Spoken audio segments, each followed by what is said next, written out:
धन्यवाद की योग्य पिता परमेश्वर का हम शुक्रिया अदा करते हैं कि उसने आज और जय श्री मानव सेवा में आप सभी का अभिनंदन करते हैं। प्रभु में आप सबका भाई आशीष राजकुमार गुजरात की धरती से आप सभी के सामने परमेश्वर का वचन आप तक पहुंचाने के लिए कोशिश कर रहा हूं। और लगातार जिस परमेश्वर ने जमीन और आसमान का सृष्टि किया, बनाया और उसे सुंदर सा रचा, और वही परमेश्वर आज देश भर में अलग अलग प्रकार से अलग अलग प्रकार के बीमारियों के साथ लोगों को मौत के घाट उतारता चला जा रहा है, और अलग अलग जगह में भूकंप होते चले जा रहे हैं। सही समय के अनुसार और सही तारीख के अनुसार देश भर में अलग अलग घटनाएं घट रही है। आने वाले समय में भी अलग अलग प्रकार की घटना घटती चली जाएगी, बल्कि आपको अगर बचना है परमेश्वर की हिफाजत में और परमेश्वर के वचन के साथ आपको अच्छा रिश्ता बना लेना चाहिए। अगर रिश्ता परमेश्वर के वचनों के साथ नहीं अगर बनाए तो आपकी प्रॉब्लमें आप खुद बन गए हैं। आप खुद आपके लिए एक मौत का हार बना रहे हैं। अगर जीवन का हार बनना चाहते हैं किसी और के लिए तो परमेश्वर के वचन जीवित वचनों को मान लेना चाहिए, बल्कि किसी की गुलामी के साथ अपना जीवन बिल्कुल आप नहीं ले जाना चाहिए। आपको क्या लगता है कि आपके ख्याल कहीं पर जा रहे हैं? जैसे कि हम लोगों के ऊपर गुस्सा करते चले जाते हैं, वो संसारिक गुस्सा नहीं बल्कि आत्मिक गुस्सा है, जो लोगों को संसारिक जीवन से आत्मिक जीवन में ले जाने के लिए हम करते चले आ रहे हैं।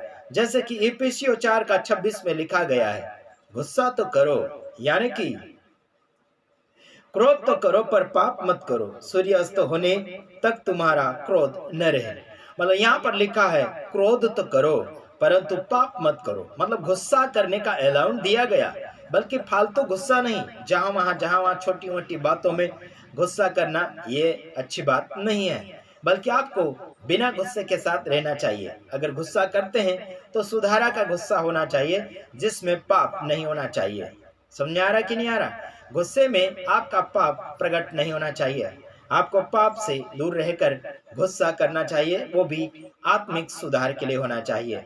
आगे लिखते हैं कि जैसे आपके अंदर गुस्सा है तो सूर्य डूबने से पहले आपके अंदर की जो ख्यालातें हैं जो गुस्से वाली, वो सारे ख्यालों को आपको डिलीट कर लेना चाहिए। अगर दूसरे दिन या तीसरे दिन या कई वर्षों तक अगर गुस्से में रहते हो तो वो गुनाह है, परमेश्वर के साथ मैचिंग कुछ नहीं हो रहा है। तो परमेश्वर के वचन के साथ अगर चलते चले जाओगे तो आपको बड़ा अच्छा लगता चला जाएगा।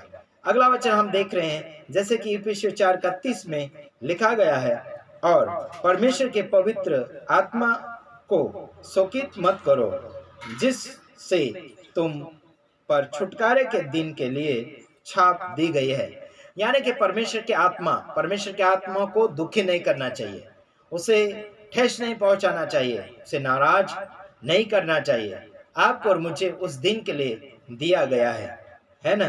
जैसे कि आपको और मुझे छाप दी गई है, पवित्र आत्मा की निशानी दी गई है, उसको आप गलत रीति से इस्तेमाल ना करें, जैसे कि आजकल चलता चला जा रहा है। पवित्र आत्मा है करके उल्टी फल्टी मरवाएंगे, गिरेंगे, उठेंगे, उबड़ खाबड़, है ना, पलटे अब मारेंगे, बेशर्म जैसे जहां वहां ढेर हो जाएंगे, और जहां वहां चुड़ैल भूत के जैसा कांपना और घूमना शुरू कर देते, जैसे कि भगत भोवा करते हैं, हा ही हू करते हैं। तो वैसा पवित्र आत्मा बिल्कुल नहीं करता और करना भी नहीं चाहिए ऐसे। अगर ऐसे कर रहे हैं तो पवित्र आत्मा को दुखी कर रहे हैं। पवित्र आत्मा को कोई भी प्रकार से दुख पहुंचाने के लिए या फिर नाराज करने के लिए बिल्कुल कोशिश ना करें। पवित्र आत्मा का मजाक बिल्कुल नहीं होना चाहिए। पवित्र आत्मा जब आता है तो आपको सामर्थ्य देता है। आपको क्या लगता है कि आप अच्छी ख्यालों के साथ जी रहे हैं? आइए अगला वचन देख लेते हैं, फिलिपियोस का 4:6। उसमें लिखा है, किसी भी बात की चिंता मत करो, परंतु हर एक बात में तुम्हारे निवेदन, प्रार्थना और विनती के द्वारा धन्यवाद के साथ परमेश्वर के सम्मुख उपस्थित किए जाए। कोई भी प्रकार की चिंता आपको करने की आवश्यकता नहीं, जैसे कि दुनियादारी की बातें। आत्मिक चिंता अगर करते हैं तो वो फायदे के लिए होता है, बल्कि संसार की जो चिंता अगर करते हो वो घाटे के लिए हो जाता है। आपका शरीर भी दुर्बल होता चला जाएगा और आपका दिमाग की हालत कच्चा होता चला जाएगा, यानी कि हताशता की ओर और कमजोरी की ओर आप चले जाओगे। तो इसीलिए कहता हूँ कि आपको कोई भी प्रकार की बातों में चिंता नहीं करना चाहिए। हालांकि सुधार करने के लिए आप योजनाएं बना सकते हैं, है ना। चिंतित रहकर उसके लिए काफी मेहनत में अपने आप को लगा सकते हैं, बल्कि हानि की ओर आपको जाना नहीं होगा। आपको निवेदन परमेश्वर के साथ प्रार्थना के साथ पहुंचाना, यानी कि परंतु हर एक बात में तुम्हारे निवेदन, निवेदन मतलब आपके विषय जो है ना, उन विषयों को धन्यवाद के साथ, प्रार्थना के साथ, प्रार्थना विनंती के साथ, है ना, कृपा मांगने लायक बन के आगे की ओर बढ़ना है। सारे विषय को धन्यवाद के साथ परमेश्वर के सम्मुख रखना चाहिए। उन सवालों का जवाब आपको सही समय के अनुसार प्राप्त हो जाएगा। आइए देखते हैं, पहला पत्रस 3:9 में लिखा गया है, बुराई के बदले बुराई मत करो और न गाली के बदले गाली दो, पर इसके विपरीत आशीष ही दो, क्योंकि तुम आशीष के वारिस होने के लिए बुलाए गए हो। आप और मैं बुराई के बदले बुराई करना नहीं, बल्कि उसके बदले में आपको और मुझे गाली भी नहीं देना चाहिए, और उसके विपरीत आपको और मुझे आशीष देना चाहिए, और आशीष देना भी चाहिए। और क्योंकि हम आशीष के वारिस हकदार हैं, आशीष है आपके पास, आशीष बांटने के लिए कोशिश कीजिएगा। जो आपके मन में भरा है वही आप बांटते चले जाओगे।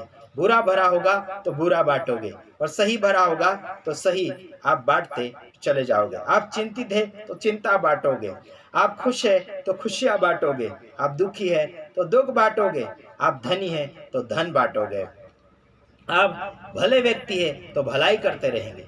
यानी कि जो भी परमेश्वर ने आपके मन के अंदर रखा है, वैसे गुणों को और वैसे वरदानों को, ऐसे स्वभाव को आप बांटते चले जाओगे।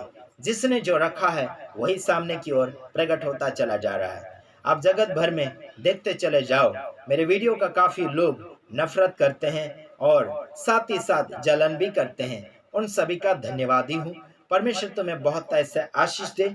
लगातार कलीसिया में जागृति फैलाने का हक बनता है सेवक लोगों का काम। कलीसिया में उन्नति लाने का काम है सेवक लोगों का काम है। पवित्र आत्मा आखिर हजारों वर्ष पहले इस संसार में आ चुका है, उसको बार बार बुलाने की आवश्यकता बिल्कुल नहीं पड़ती है। तो मैं ये कहना चाहता हूँ, मूर्ख जो व्यक्ति होते हैं पवित्र आत्मा को बार बार बुलाते हैं और पवित्र आत्मा को गलत रीति से इस्तेमाल करते हैं, और जहाँ पवित्र आत्मा ने कार्य नहीं किया है वहां पर उसका वाह किया जाता है। आपको ये कहना चाहता हूँ, संसार भर में पवित्र आत्मा जो डुप्लीकेट इस संसार में आ चुका है, उनसे आप सावधान होना चाहिए। कार्य जो है उनके बाइबल से मैचिंग अगर नहीं हो रहे हैं तो आप समझ लेना चाहिए कि वो जो आत्मा है वो दुष्ट आत्मा है, परमेश्वर की ओर से बिल्कुल नहीं। शैतान ने बहुत कुछ ऐसी योजनाएं बना दी है इंसानों को भरमाने का और इंसानों को टकराने का और इंसानों को परमेश्वर से जुदाई करने के लिए या परमेश्वर से अलग करने के लिए शैतान ने बहुत कुछ योजनाएं तैयार कर ली है। आप सभी को सावधान होना चाहिए और सतर्क हो जाना चाहिए। शैतान लोगों के जीवन में भड़काऊ सेवा शुरू कर दिया है। ध्यान रखना। प्रभु आप सबको सलामत रखे, यही हमारी दुआ है। God bless you. दूसरे वीडियो के साथ आ रहे हैं। आमीन।